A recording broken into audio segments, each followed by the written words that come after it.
Hello, my beautiful crew. It's Jamie Salazar, Mystic Medium. We are today talking to someone named Olivia Hernandez. I'm going to give you a little prelude before we get on the Zoom call with her. Olivia, I met through doing some readings, and she has been an amazing part of this healing process that she's going through. And she is now beginning to awaken and kind of work through some of these things that she's kind of now remembering a few things about when she was in foster care overseas when she was born.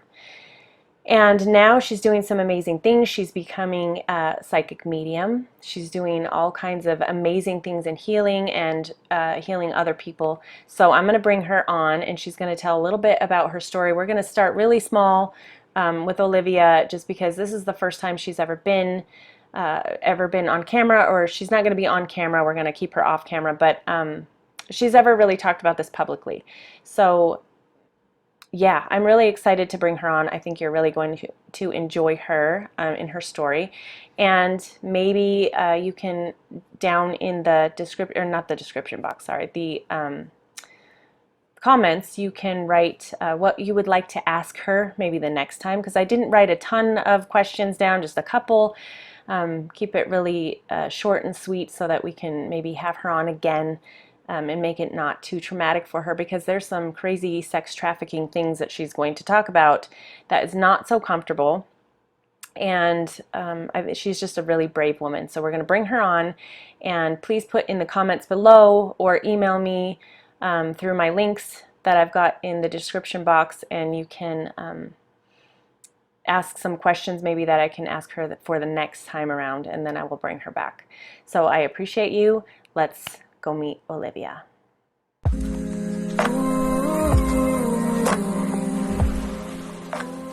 Okay. So my name's Jamie Salazar, Mystic Medium, and we are talking to Miss Olivia Hernandez. There's a lot of sex trafficking going on. I know that this is a thing that we're talking about in the media a lot. You're hearing a lot about women being sex trafficked and children being sex trafficked. Olivia grew up, she was born in Germany, and is that correct? Yes, it is. And then you were brought over here when you were 8 years old to the US, and you have Mm-hmm. lived here since. And now you're in your 30s, early 40s, and you weren't quite sure. Well, I'm just going to let you tell your story. So, at what age did you go into a foster care system in Germany? The day I was born, I believe. Okay. And I mean, clearly you're not going to remember the day you were born, but how early do you remember? What are some of the memories that you had growing up in the foster care system? And is it called the foster care system in Germany, or was it called something else? And it's still the same concept as foster care. I mean, it's not. I don't know exactly what the terminology was for it, but it's the same. It's the same concept. They have group homes and foster care, and then they have long-term foster care programs, and getting adopted into the program as a foster child. Okay. And when you were put into the foster care system, or the system, we'll just call it the system. I'm not sure what it's actually, whether it's group homes or whatever. Um, did you, or were you supposed to be adopted out, or how did that process happen for you? And how many homes were you passed around? Were you just at one place? How did that work? I believe in the beginning I was passed around from group home to group home. The foster families never ended up working out. I was only there for a couple days at a time. As far as I remember, I was very young. My One of the memories that I have, I believe I was 6 or so years old, and being in one of the group homes, and just a lot of things happening that I was not very sure of what was going on at that point in my life. Yeah. And were they abusive to you in what ways? If you would, you get to say however much you want or not say however much you want.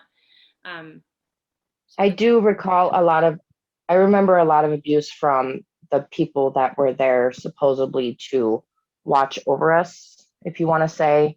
They were not very friendly. I'm assuming it was staff that was not very friendly to begin with.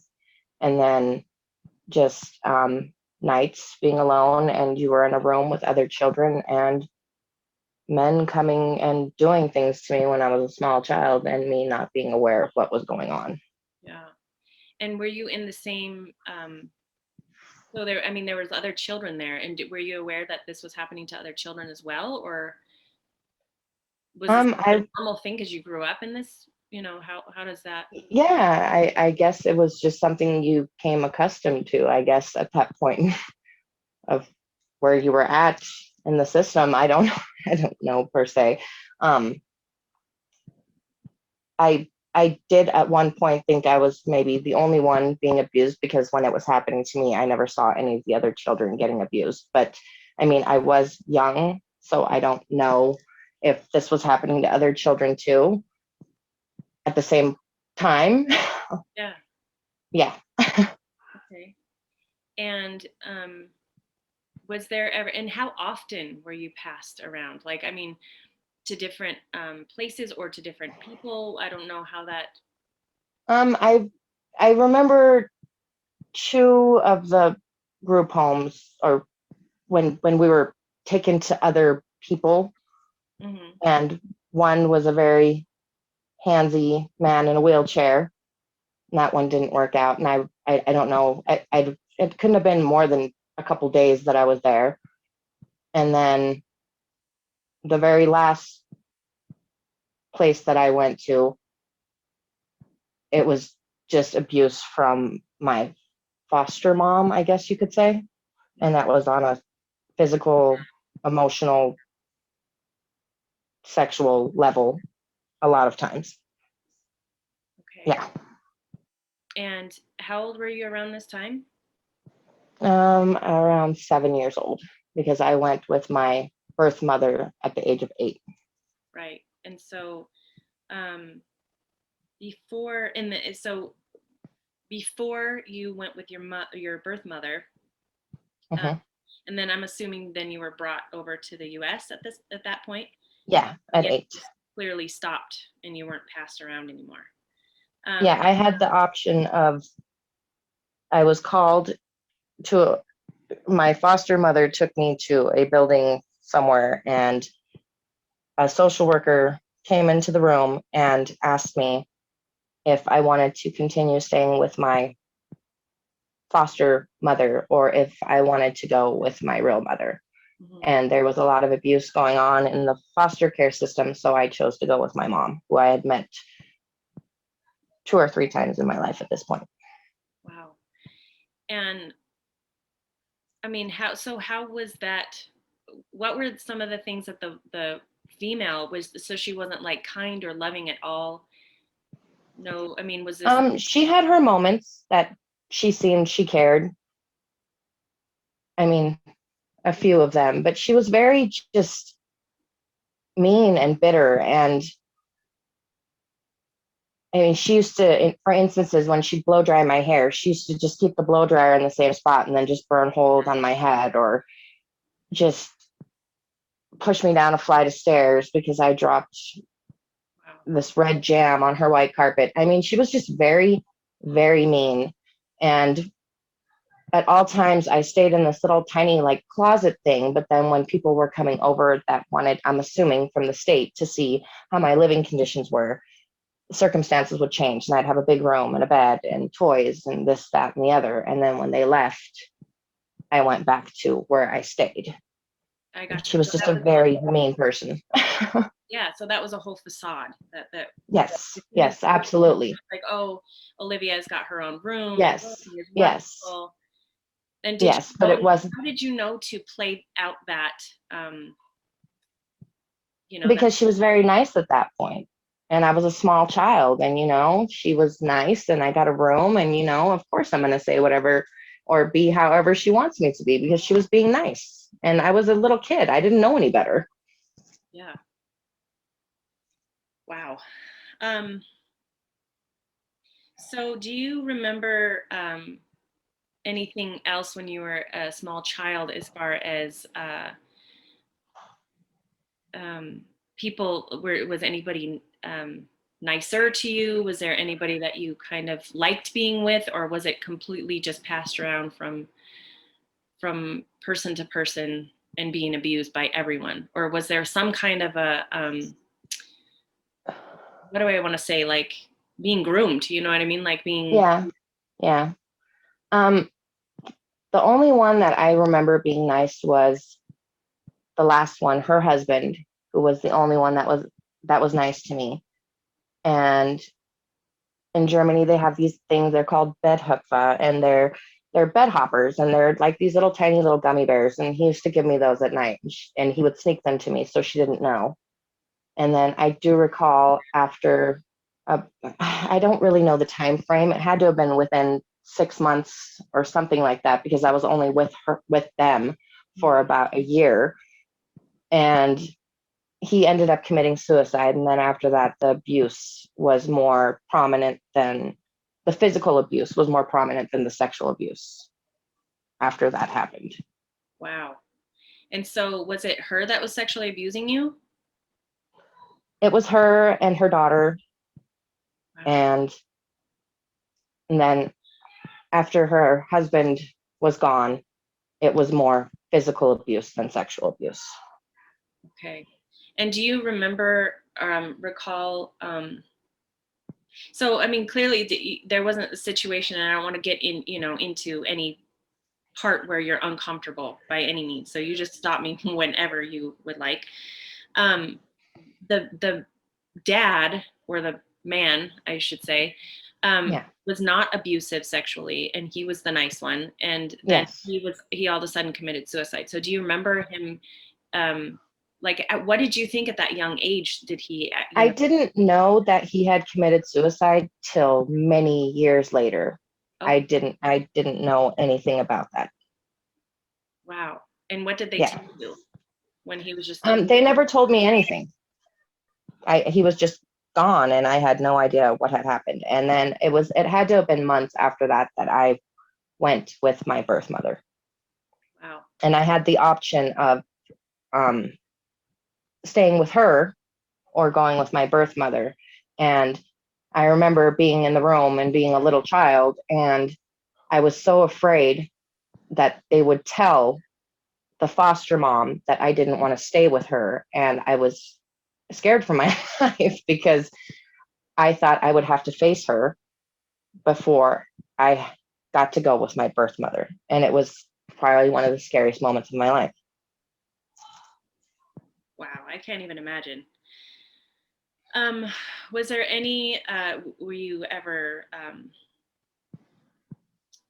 drugged? Were you ever, I mean, did you even know any of this stuff? Or was it just like, this is how it is and this is life? And For the longest time, I blocked it out, and I just thought maybe I was just crazy, because who would do this to a bunch of small children? yeah, And now, especially with everything going on in the media, I'm starting to realize that I wasn't crazy, that I was abused, and that it wasn't my fault that these things happened, and that bad things happen to small children that can't defend themselves. And it's a sad fact of life. yeah. And that was just a normal thing when you were a kid. Yeah. Yeah, like you were birthed into that, not knowing. Yeah. And I think that's the biggest shocker to me right now, is that I always, like I said, I always thought this was something I made up in my head, that I was just crazy. And I never wanted to actually face the fact that this is really happening. And it's happening all over the world now. And it's sad. Does that make you feel like, is that like and I don't mean this in a horrible term, but is it like a validation? Like, okay, I'm not crazy, and now you can. Yeah. Yeah, it is kind of validating, but also very just sad to know that you're not crazy, that these things really did happen, and that it's happening more and more, and people are making it, some people are making it seem like this is okay to be happening, and it's not. It's just something that no child should ever have to go through. Yeah. And it's sad that this is what the world has become, and it's all being uncovered now, which it is validating. It's just Yeah. sad to face that reality that it really this is really what some people do with their children, just give them away to for people to do whatever with. Yeah. And And even it's people, right, that like don't even know that they're giving up their children into something like this. I could imagine that there's probably a ton of women and men yeah, that have just not been able to care for their children and then thought that they were in good hands, yeah, and then yeah. happening. Well, and I have tried to talk to my birth mother many times about the things that had happened to me throughout this whole process, and she doesn't want to face the reality of it either and never wants to hear it, which in a way really kind of just upsets me due to the fact that I'm the one that had to live through it. Not knowing what you did with your child is one thing, but your child coming to you after all these years and trying to explain to you the things that happened and just trying to figure out why they happened, or what the purpose was for this. I mean, I understand there's families out there that can't afford to have children, and yes, let's put them in the foster program, and maybe some of these kids do get lucky. I hope to God some of these kids get lucky and they actually go with a foster family that actually cares for them and nurtures them as a parent should. But the sad reality of it is that you're hearing more and more of these stories of these kids that just were just basically just tortured for the means of other people's entertainment, which is just sad. Yeah. And so is there any what would you say to some of these women maybe that don't remember, because you said at one point that you didn't know that it was sex trafficking. You didn't know that this was actually a thing that was real. Yeah, So what yeah, would you say to maybe some of these women? Maybe they have blocked some things out from being in foster care, and I'm sure that there's other it's probably not just foster care, but yeah. in your world, what would you say to some of these women that maybe think that some of these things might have happened, and maybe they're not understanding things correctly? What would you say that they should? What would be some signs or something that they should do to go and get some help? Well, I think facing the fact that it did happen is the biggest step, and realizing that, if these things did happen, you know, there's nothing to be ashamed of. For the longest time, I was ashamed of my childhood and what I went through. And I didn't want people to know because I didn't want them to look at me in some kind of way that was, oh, she's damaged, this and that. And, it's something that happened to me that made me the person that I am now and a stronger individual, I feel. I mean, I don't feel as a victim anymore. Yes, these things happen, but it doesn't make me a damaged or broken person. It made me the person that I am now. And now it's, dealing with the aftermath of it is all doable. And it's hard, but you can overcome this. And it's, like I said, the hardest part is admitting that it did happen and that I had no control over it. And it was not my fault what happened. I was a small child. I was being taken advantage of. And it was nothing that I did that put me in this circumstance. So just dealing with it is the biggest part. And yeah, Yeah, yeah. absolutely. Um, so is it? Let me see. My goodness, like that. I'm just like I'm in awe of your story. Completely amazing to me. Did that affect you? And I'm just going to ask you one more question, and then you can run with it however you'd like, and then we can take a break, end this, and maybe you know come back to it. I'd love to have you back on later on and talk about maybe a little bit more, but I don't want to go too far with this at the very beginning for you. Okay. Um, yeah. Um, how do you think that that's affected you getting older? and how? I think it has affected every part of my life. But everything that's going on in the world today, it's opening everything up to other people to maybe understand people a little better and maybe not judge a book by its cover. Because I've been what is the word I'm looking for? Defined, not defined. I'm PTSD, ADHD, anxiety, manic depressive. I've been defined all these things, and for the longest time I was very ashamed of that. And I think that's been my biggest downfall, was because I didn't want anyone to know what happened to me, because the moment when people find out something like that happened to you, they look at you and they say, "Oh, she's damaged. There's something wrong with her."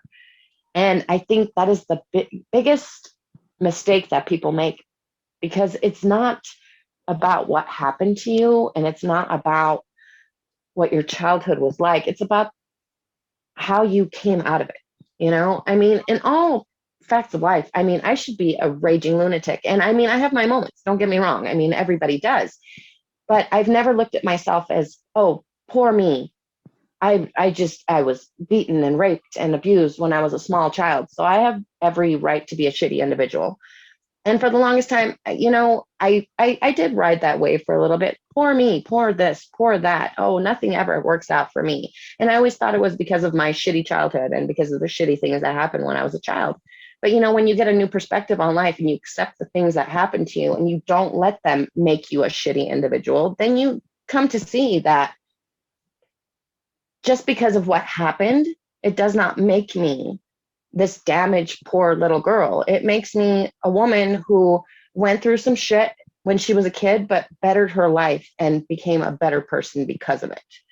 And I just wish all women out there, women, men, whoever, I mean, that has been put in abusive circumstances, don't sit there and feel sorry for me, poor me, but take what you've gotten from that and maybe help somebody with your story, or be a better person in general, and just take in account, you never know what somebody has went through and what somebody is capable of to be a good person.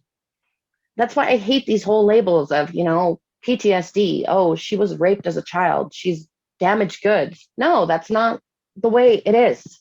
And people need to understand that. And the people that have been in these situations need to understand that it wasn't their fault, and that you can overcome anything if you put your mind to it, and take it as a lesson, not as a punishment, and try to be better people. Wow. You are incredibly, incredibly powerful and gifted and you're a healer.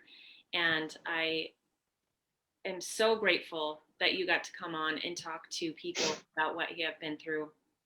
And I'm so sorry that you went through that, but I'm so happy that you're able to be strong enough and come on to my channel and explain how things may be a bit skewed for people that were in different systems and don't understand the feelings that they're feeling. And I commend you for being such a healer. And I thank you so much. And I would love to have you back on at some point in time. And maybe we can get some questions from others if you're ever up for that. I would love to keep you. Yes, I would love that. Perfect. I appreciate you, Olivia, and you take care of yourself. And stay on here for just a minute. I'm going to stop the recording and then we can talk, just you and I, just for a second, um, and then maybe we can figure something out for some other time. But I appreciate you. Thank you so Sounds very good. much. Thank you.